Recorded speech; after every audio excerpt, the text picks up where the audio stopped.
Okay, we are starting. Welcome everybody to the April CB2 Executive Committee meeting. I'm Susan Kent, Chair of CB2.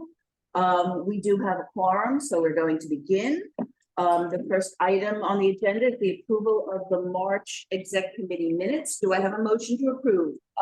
Changes. Oh, actually, I should say, is there any changes or issues that anyone has with them? I sent in my changes. Okay. And I was not, I think I marked as being present. I was not here. Okay, we will make a note of that. Anything, if there's nothing else, I'd take a motion to approve. I move that we approve. Oh, okay, okay. Sorry. A little slow here. My report, very briefly, just to let everyone know, our two fellows from the Fund of the City of New York have finished their projects. At this time, we're still awaiting final reports from them. So when those are done and we receive them, then we will have them do a final presentation, hopefully. I have to say we had very positive experiences, and I'm just encouraging people to start thinking now about both future projects or to look at the ones that we've done and consider ways to develop them further. Particularly with the one involving parking and street use. There's a lot of opportunity for further development and the collection of original data. The reappointment process is still underway. I just wanted to let you know that we're now going to have what looks like 10 new members. Unfortunately, we did have recently 2 resignations. Zach Roberts and Kristen Shea. They're just very busy people. So unfortunately, we are losing them, but we will have 10 new folks, hopefully within a month. And the last item is just, I know it's a separate item on the agenda, but I thank you, Mark, for preparing this form, this request to, for the extraordinary circumstances. It will help us with our record keeping. And I'm hoping that it will also help all of our chairs have some sense of whether or not they're actually going to have issues with quorum. It seems like every month there's always at least one committee that's having a quorum issue. And, it's all about notice. So, if there's any suggestions with regards to that, by all means, just send them my way. And that's all I have to say. So the district manager's report. Oh, I'm sorry, I have the treasurer next. Right. Anthony is he online? He is not here. Oh. I circulated the written report. He will be with us on Thursday, but he's unable to be with us tonight.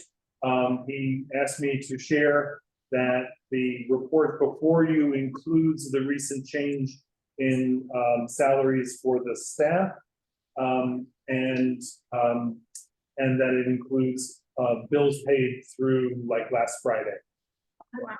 And generally speaking, we are on track with the predictions for where we would be. We'll have the surplus that we talked about at the personnel committee and at full board last month.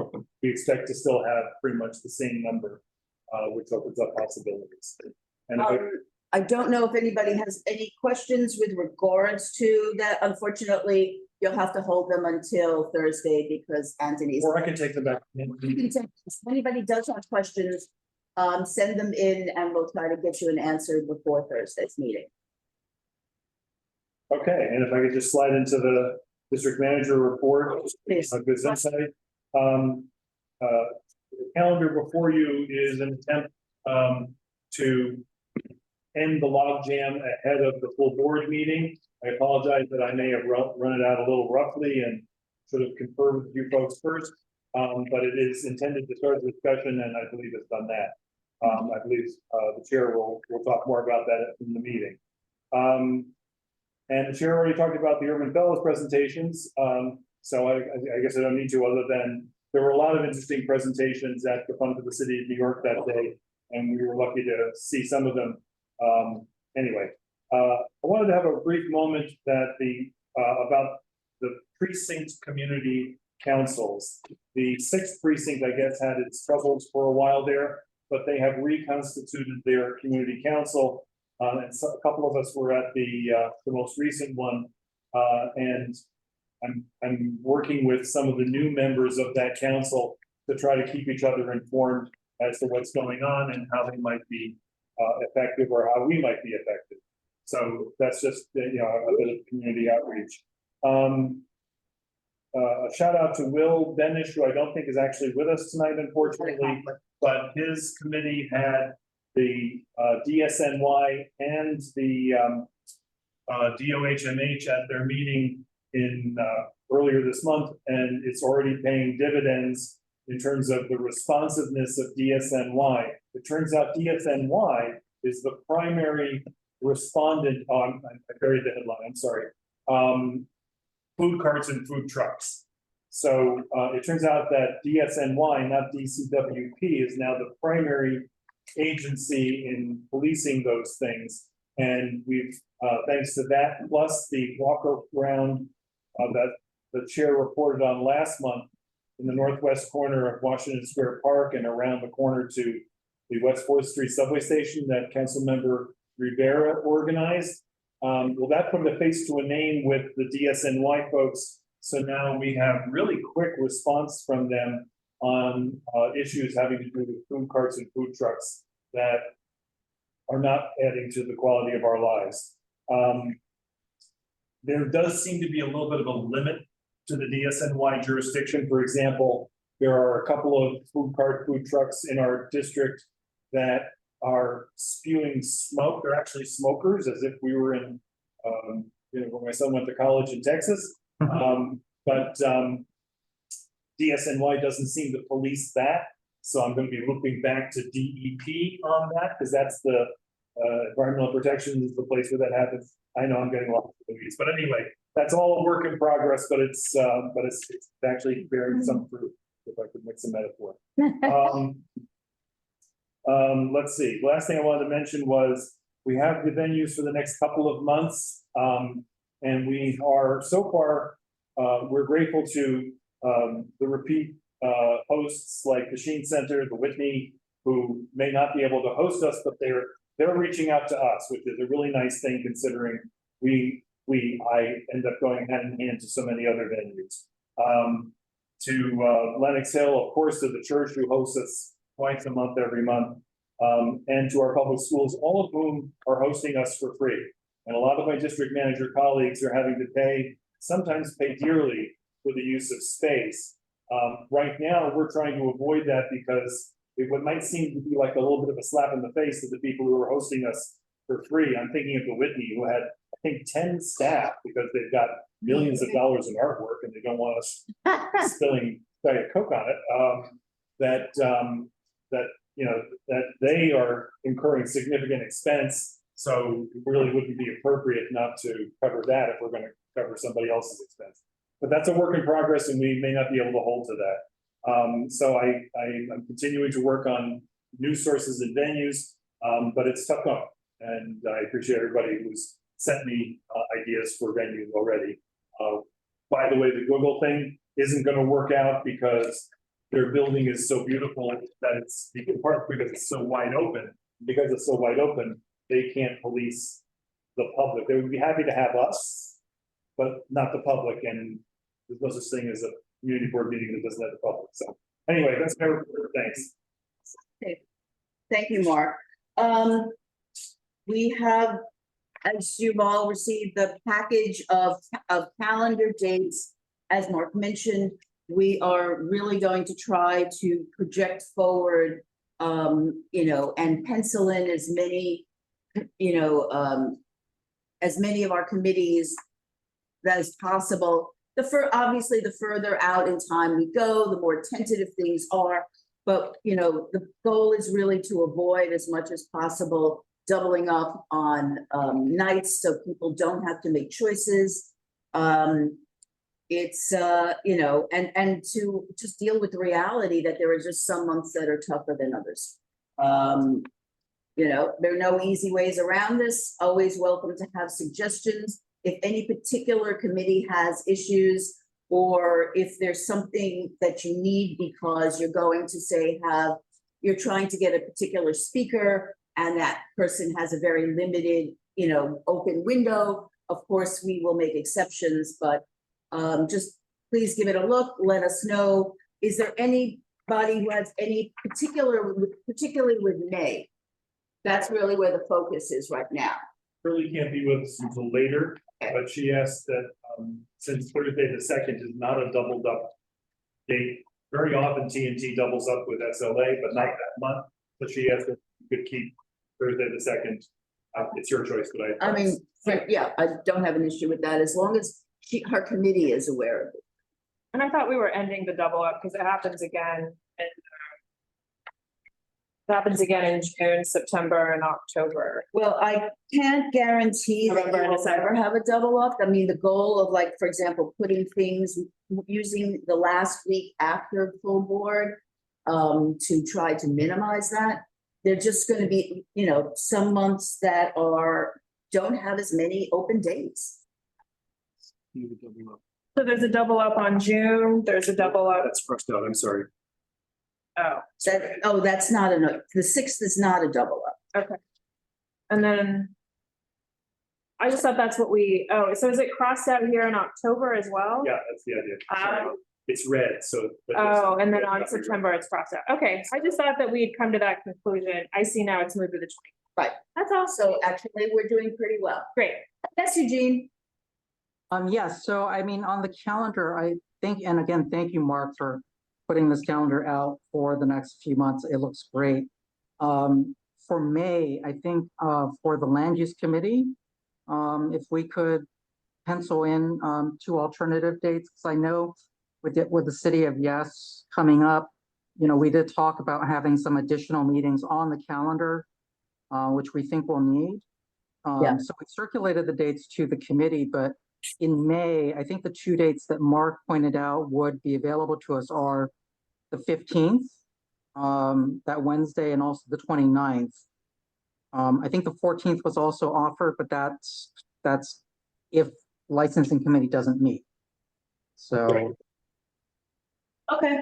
I'll make a note for both of those and, then we'll be on the calendar, you can take. That's just the kind of thing where you have these extra sort of, you need to, it's gonna have to, we're gonna have to be flexible, but that's good. So Mark, this looks really great, and I really appreciate that you blast on here and all that, so thank you for. oh, yes, That's really great. Thank you. Actually, we're trying to, one of the things we're trying to do is add other elements to this calendar. And as you can see, on the 25th it actually identifies the first full e-blast for the next month.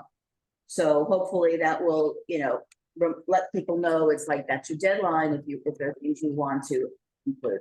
And Mark, what is the deadline for that? Like, do you need it by noon that day? Do you need it the night before? If you want it to be included on the class, when? Noon would be great. If you get it to me at 3 o'clock, I'm not gonna say no. Okay. But I think you very correctly pointed out to me that especially second half of the year, or the bottom half of the year, it's better if the calendar goes out during daylight hours. And so that's gonna be a goal, not Okay. necessarily immutable, but a goal. So noon would be great. While we're at it, and just while I'm being a nudge, I'll be a nudge again and say that I also put on the calendar the date for the full board Yes. package. Yeah. Which, Right. I can get that to you faster if you get it to me faster, especially this group. So, there is the open meetings law thing that requires us to put it on the website theoretically 24 hours in advance, but I take a liberal view of time. If there are other suggested things that might be of benefit to add to the calendar, let us know. Sometimes it just takes a little time to think about what the possibilities might be, but the more effective we are in using this as a planning tool, hopefully. Suggestions July. Probably will not be. They let people go down so that. Yeah, especially for outdoor dining. Okay, excellent suggestion. Anyone thinks that they will not be meeting in July and or August, it would be helpful if you sort of could make that decision as soon as possible. So, if we open up dates, then this way people don't feel like they have to rearrange their schedules, because I know obviously a lot of people go out of town. It's nice to move right. That's true too. Patricia, Oh, I'm sorry. School would not meeting in July. There you go. Starting it off. I'm sorry, I should note that outdoor dining dates have changed since the one I circulated last night. They are on the paper one in the room. But because outdoor dining expects to have the deluge in the summer months in anticipation of the deadline of August 3rd, we're adding additional dates. I'll recirculate this draft calendar to everybody after this meeting. Okay. Are there any questions about this? None.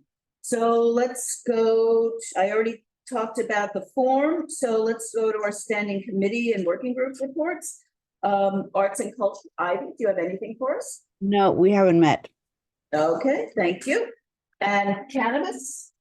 You have no report. I have no report. Yes, please.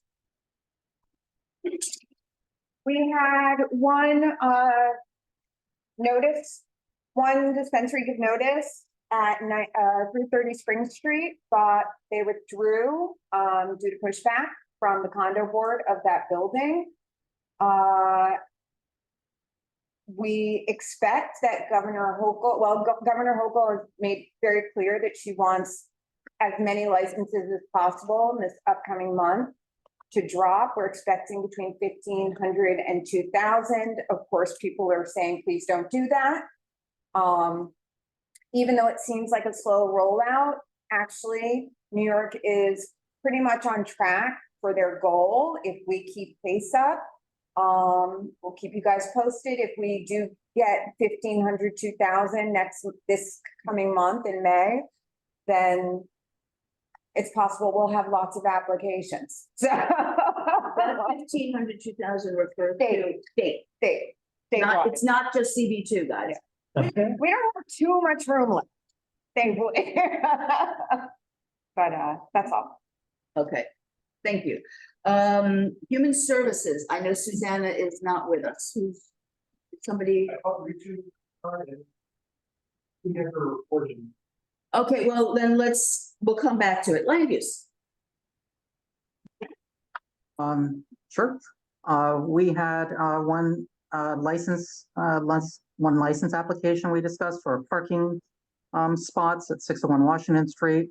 We also had our first meeting discussion about City of Yes, which will be the third of the housing opportunity, which will be the third of the City Yes text changes. We expect this will have a lot of depth to these. So we're inviting DCP to come to our May 8th land use meeting. And like I mentioned previously, we're going to have another meeting or two to set up the Q&A with DCP and also have enough time for us to work on the resolution for that. I don't believe it's City of Yes has been referred yet to the community boards, but we're expecting that to happen, I think by the end of April. And I think that was it. Any questions or anything? Also 388 Hudson. Yeah, go ahead. Okay. Oh, Yeah, we got the community visioning report from HPD, which is the step before the RFP is released. There were a few things that the committee found missing or inadequate. Eugene and I followed up with a phone conversation to HPD, and we're going to learn how we can, what the most effective way is of communicating that to HPD, if any. And if we can't submit a formal letter that would be included with the RFP, we'll do something else. We'll decide, the committee will decide what else to do. But we're waiting for HPD to get back to us on that. thank you. Any questions? Okay, landmarks. We had an extensive meeting with some difficult applications. The most difficult was a building in the Gansevoort district with two classic, it's a new building, but it's built with the absolute classic canopies. One was proposed to have 70 globe lights underneath it, and another one to have 84. We suspect that may be too much light. And it was a terribly defective application. And so we requested that Landmark send them back to us. There's another one for the garden at the side of the church on Houston Street. And we've asked them to come back directly to them. I think they understood that we had difficulties with some of the things and it just needed to be worked on more, and it's not time sensitive at all. So that, and then we had some other more or less routine ones. Any questions? Thank you, Chanel. Outdoor dining. Great.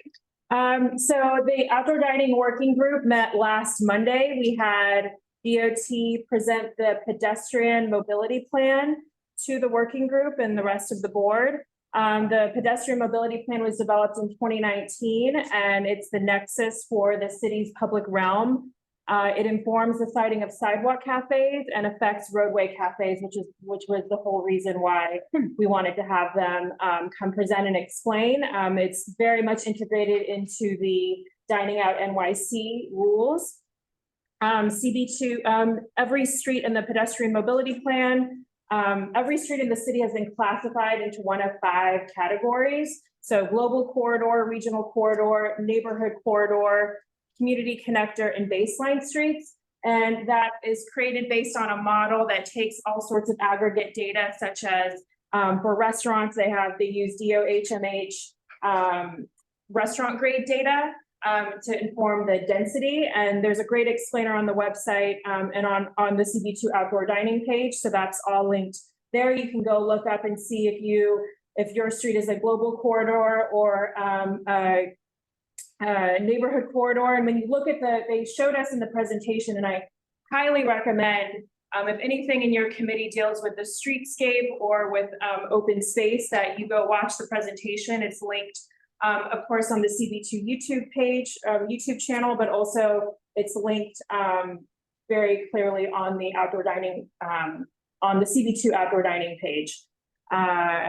So highly recommend, when you look at the whole city of New York and you look at our district, it has the most, like we have the highest diversity of streets, whereas most of the outer boroughs really are those community connector and baseline streets. And it's based on a variety of criteria, including it's anticipated pedestrian demand, which is what the model, and so why does that matter for outdoor dining?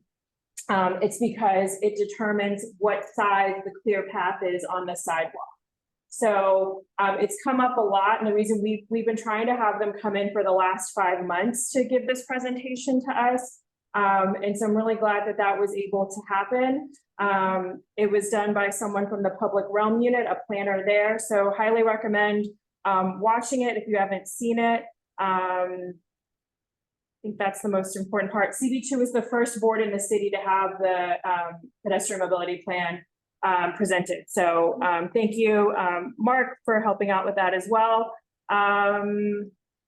Also today with outdoor dining, the Landmarks Preservation Commission held a public hearing on their proposed rules for outdoor dining. The link to that presentation timed within the meeting from today's public hearing is linked on the CB2 outdoor dining page.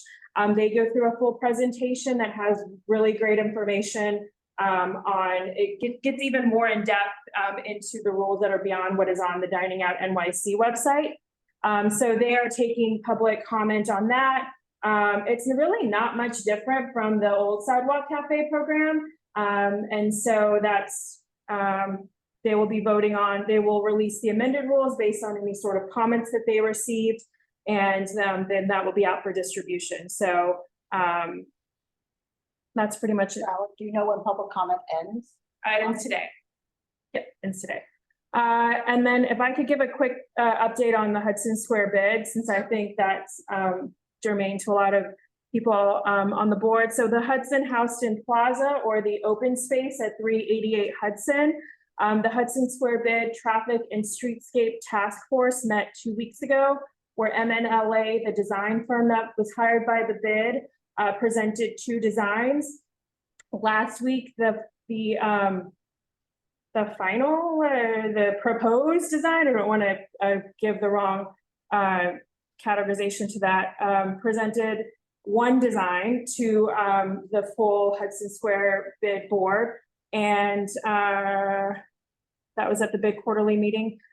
Basically, it's the northeast corner of the site is going to have a lot of tree cover and umbrellas and modular seating. This is based on the survey. They had about 449 responses to the online survey of uses that people were interested for the space, and about 150 in-person responses from their tabling. There's a lot of, and the popular response was people wanted greenery, landscaping, more trees, open lush greenery, and flexible spaces. So that's the update there. They are going to go to the Parks Department over the next month, and then they are proposing to come to CB2 in early June was the timeline that they presented to the board. So just wanted to report on that. And then the bid, also important to this group as well, is that the Hudson Square bid received a $4.5 million grant from the state of New York. It's called the New York Forward Grant. And this was jointly submitted by the Borough President's Office and the bid. And they are going to ask the community for proposals for the use of that money. So I will be, once that information is available, I'll make it available. There's some sort of group that's going to be formed to oversee that process. And I believe the state is the one that's going to appoint people to that committee or working group of sorts. So that, and that's important because the project boundaries are not necessarily going to be only within the bid boundaries. So I think that's just really important for this group if there's proposed projects. So once that information is available, I'll make sure it gets distributed both to the board, board leadership, and the public. What did they put in their proposals to be awarded the grant? I can send around. There's a PDF floating around. I can send that around. What I remember reading that there was a specific criteria for those funds, how way that they were to use. The lesson on that. Yeah, so it's on the New York Forward website. It has the list of all of the different projects. So it's let's see what it has there. It has a link to the application on there. So it just talks about the justification, the proposed boundaries, their vision statement, the future potential being the tree program, the Hudson Street redesign. So there's not really. It's the opportunity. They're talking about the West Houston Street redesign, a $7 million estimated budget. Walk to the water, the Canal Street Gateway, and that's it. So I can I can text you the link, and I'll put the link in the Zoom chat. Any questions, anything? I just want to let everyone know, unfortunately, I guess Ritu cannot be with us either. So the Human Services, Susanna did provide us with a report of our committee report. It's going to be circulated. Everyone will get it emailed. So just if you have any questions about that, then we'll discuss them on Thursday. And next is Parks. Hi, everyone. And let me just thank you, Valerie, for that update on the park and the Hudson Square bid. Look forward to hearing from them in June. In April, the Parks and Waterfront Committee heard from 2 different groups. One was a presentation about the soon-to-be opened Stonewall National Monument Visitor Center with Sheridan Square. the team that's behind that talked about the design, the plans, and the schedule for the visitor center, which will be located at 51 Christopher Street and will open on June 28th, which is also the 55th anniversary of the Stonewall Rebellion. It's going to be in half of what was the original Stonewall Inn, and will be the first LGBTQ visitor center within the National Park Service. So that's exciting, and that'll be in the notes. And then we had a discussion with the organization that manages the Jefferson Market Garden. They recently lost two board members, two of their long-serving board members, and the younger people have stepped up, the board members, of which there are 11. They talked about their mission to provide stewardship for the garden. And we had a lot of discussion about them being a bit more transparent and to clarify the exact nature of the management agreement that they have with the Department of Parks and Recreation. A lot of discussions you'll see in the notes about how a garden may or may not be different from a park. But it looks nice now if you're nearby. It's in good shape. We just would like to see it open a bit more than it is today. So those are the two things. You'll see them in the notes. Thanks, Rich. Any questions? Okay. Patricia, do you have anything for school? We didn't meet this month, but we did have a lot of our committee members attend the Human Services meeting to discuss the resolution that Suzanne is going to present on Thursday, which is a resolution opposing the Community Education Council District 2's Resolution 248, which calls for a review of New York City public schools guidelines on gender and athletics. And then Suzanne will present that resolution. We gave suggestions, links, and a lot of our committee members gave their insights on that resolution. That's it. Perfect. What's the date that Suzanne is going to present? That's full board. She's going to present the resolution. The majority of our meeting members were present at her meeting to give insight on that resolution. Okay, next is SLA. Okay, we for 6 applications in SLA 1. Let's see, there's a denial on one of the applications on Elizabeth Street. There were issues with both of the principals having not a good history. The hours are very late, 2 a.m. and 4 a.m. It's supposed to be a restaurant, a family-friendly restaurant, but it also has just about everything: live music, DJs, karaoke, stages on both floors. There didn't seem to be a clear plan in place, so the committee is recommending denial on that. I think the other one is an application on Thompson or Sullivan Street that has some outdoor dining in it. And I think what's interesting is with the new corridors, there needs to be a 10-foot clear path. There's a tree pit there. It's not quite sure if you navigate that in an arc, which is how the old program used to be, or if it has to be the applicant is hoping it's a straight line so you can walk and cut it like a box instead of having to evenly flow around it. We'll see what DOT does with that. The other part of that is they have roadbed seating. That's a narrow street, so and with truck parking on the opposite side of the street from, I think it's like 8 in the morning till 6 at night, and then cars can park there. So if you put the roadbed there and there's a truck there, there certainly isn't the 15-foot emergency lane. Now DOT has said, there might be a little flexibility in that, but I don't know that 5/4 feet is, leaving a 7-foot to 8-foot lane is the amount of flexibility. So we'll see what happens with that. We've got a closing 10 o'clock closing hours if they have the outside for whatever's approved on that.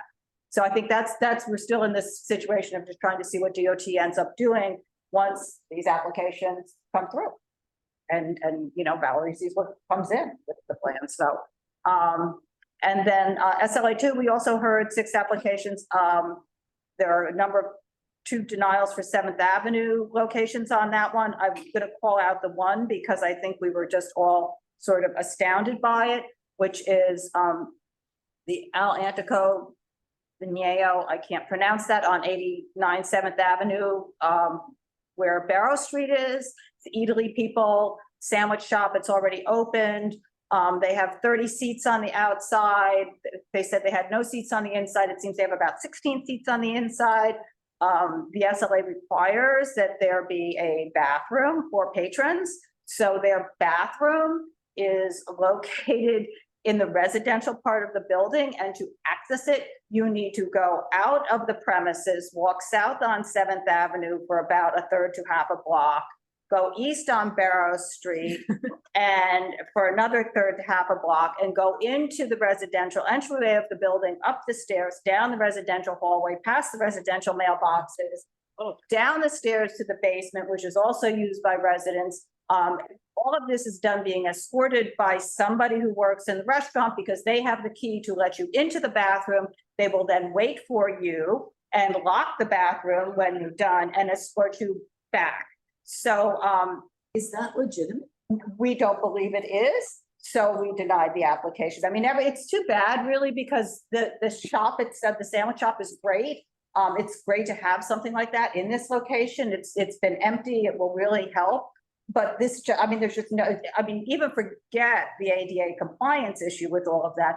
It's insane. And then I have a feeling, I'm going to walk by when I leave here, but I think that Katie walked by, said they were very busy the one day. So just imagine they've got 30 people outside. Let's say they have the 16 people inside. That's 46 people. Who knows what their wait staff, they don't have wait staff also. You grab and you take your meal and you sit down, they clear the table.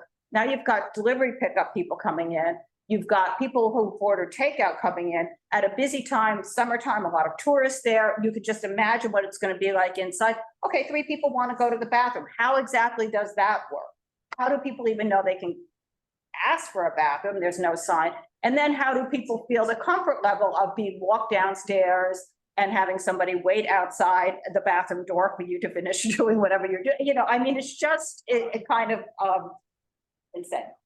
Valerie. Will you remind us what the rule is, what the SLA rule is, for a patron bathroom? Like, what triggers that? How many seats? If you have a liquor license, you're supposed to have a patron bathroom. Oh, okay. So the city rule is, I believe, if you have 20 seats, then you need to have a bathroom, which even that I was, and I linked to,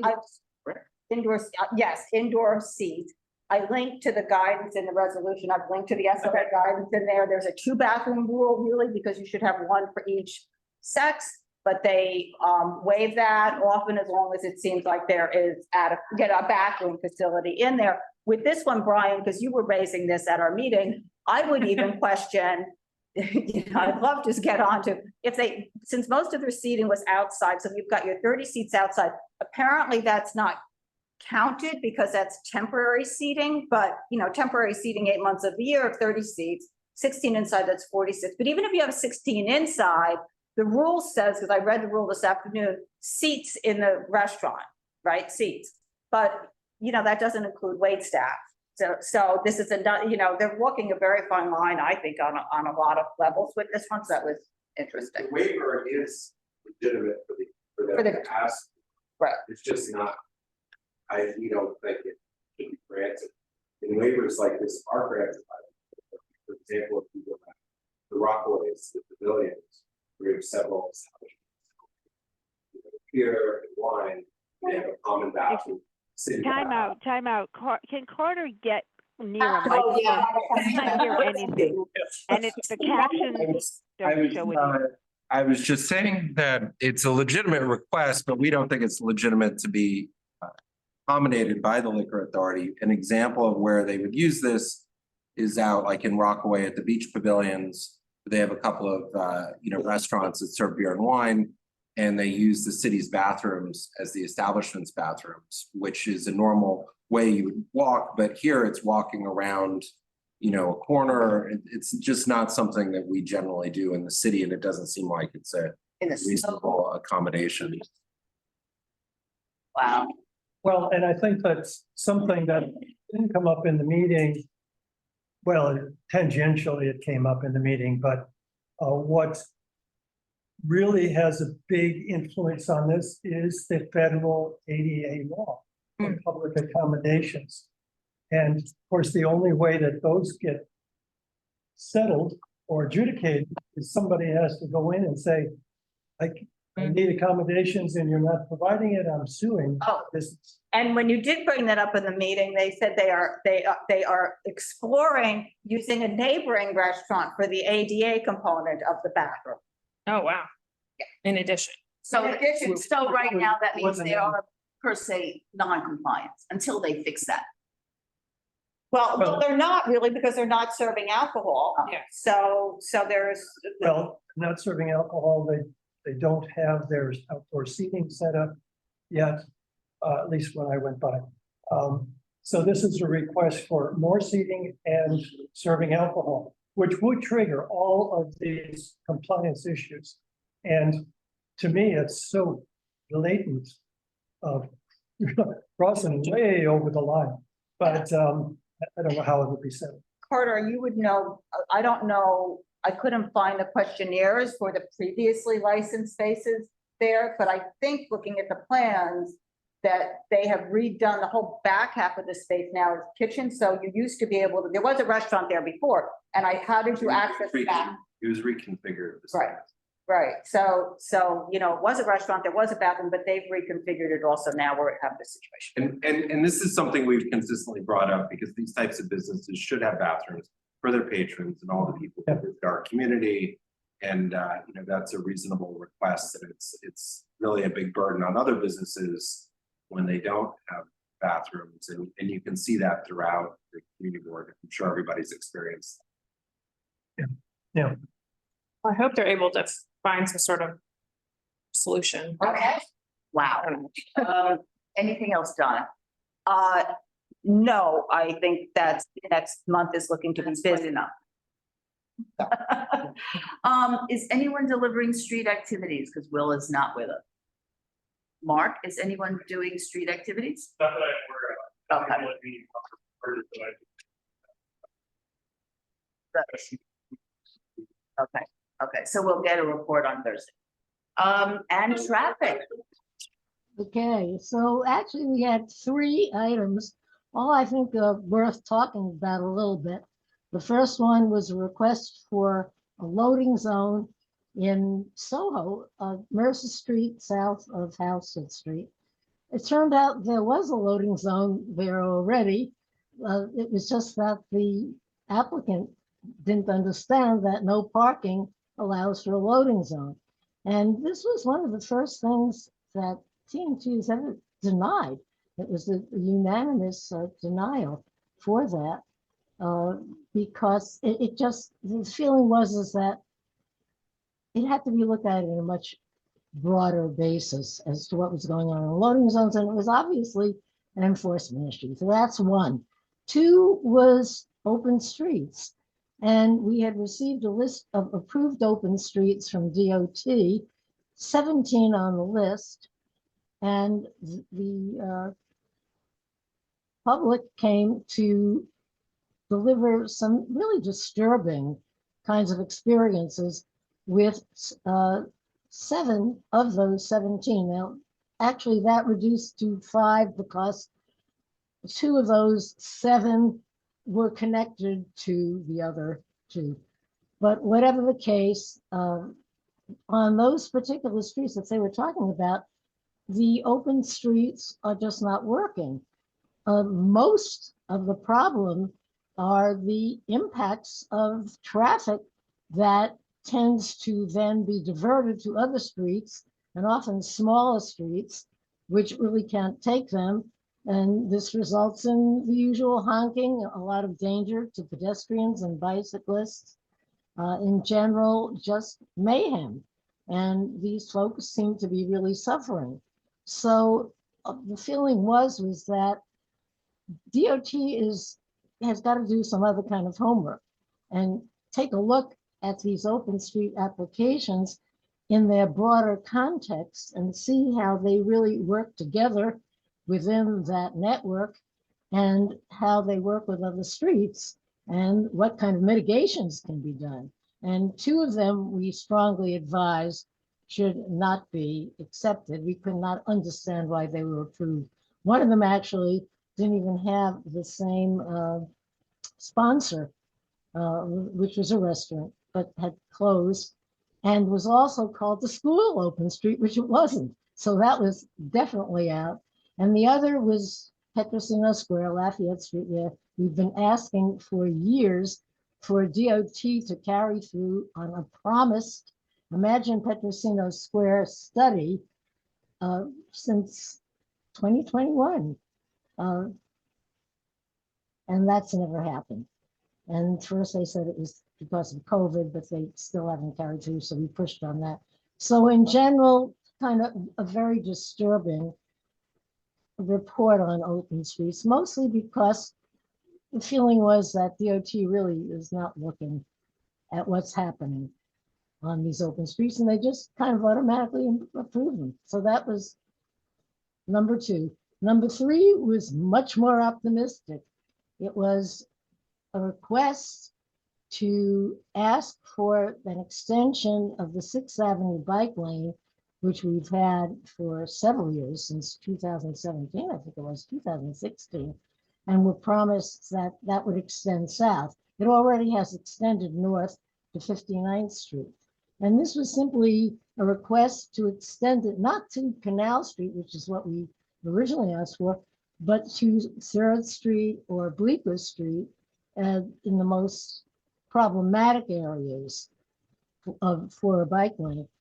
And we needed a bike lane, obviously, problematic areas for bike riders and pedestrians. And it turned out, happily, that for one thing, Eric Botcher's office has been pushing for this extension of the bike lane down to Lisbernard Street, which is a block south of Canal. And I gather would probably be a better place to end the lane than on Canal. And that also, then the DOT rep said that DOT is actually studying this very thing and that they are coming to us soon. So that's the 3 items. And that's my report. Thank you. Shirley, you have a question? Please. Shirley, I believe that there is a bike lane below Lisbonard. So if it's extended to Lisbonard, then it would connect all the way. I mean, it would be a continuous bike lane. I believe that. Great. Well, Lisbonard, it's Church, isn't it? Church Street. So that would be great, because then it's continuous all the way downtown. Terrific. Yeah. Great. Had kind of given up, and then to hear this good news. How many years is that? Since 2016? Long time. Okay, well, thank you, Shirley. That is the last committee on our agenda. Is there any new business? Otherwise, if there's not, I'll take a motion to adjourn. Motion to adjourn. Thank you, everybody. See you Thursday. See you Thursday, that's right. Fast. And welcome, Emma. Oh, I'm so sorry, I forgot, that's right.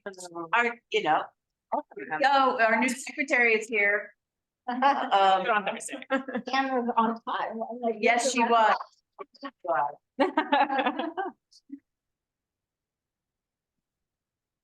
Yeah, you can